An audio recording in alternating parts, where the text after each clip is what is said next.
It seems, given what Paul 𝗍𝗍𝗿𝗄's done as well, taking over in 16th, taking them to the playoffs, obviously, second in the division. He's a man you know well. Did you know, Chris, that would be the type of manager he would then become?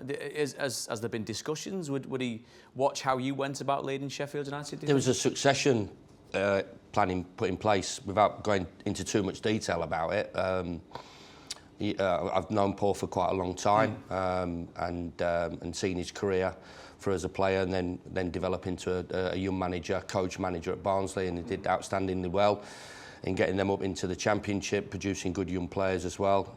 Obviously had to take the job at Leeds. That wasn't the greatest time for him, but obviously... Is it one that you couldn't turn down? You can't turn that down, not at all. And I think everybody round the table recognises what such a powerhouse Leeds United Football Club is, and obviously you do. And not when I was there. They've got steadily better. But everything that surrounds it. Yeah. So quite right for him to take that job. Obviously it didn't go as well as he wanted to do. He would have liked it to have been, and then took another job. So Paul, I think, was at a bit of a crossroads with his career. There was talk about him going to work for the FA. I sensed an opportunity to bring him to Sheffield United along with Jack Lester and revamp the youth system there, and with the attitude that Paul has, the qualities that he has from a leadership point of view as a coach and as a personality as well. So, cut a long story short, if anything happened to me, if I left or my contract was terminated or I went on to something else and the time was up, there was ideally somebody there to take the reins.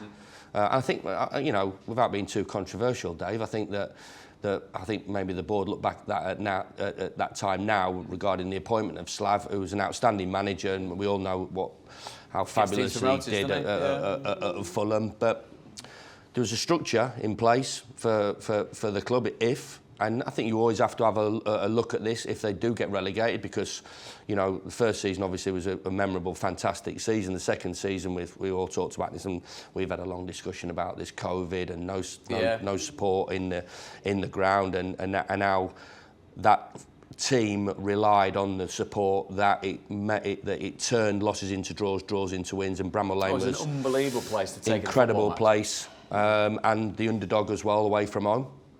And then you look at what happens if you have to have a look at that. What happens if you get relegated, and and let's not be embarrassed about it. If that does happen, then where you're set to go back up. And I'm sure if Paul had continued from Premier League days into the Championship.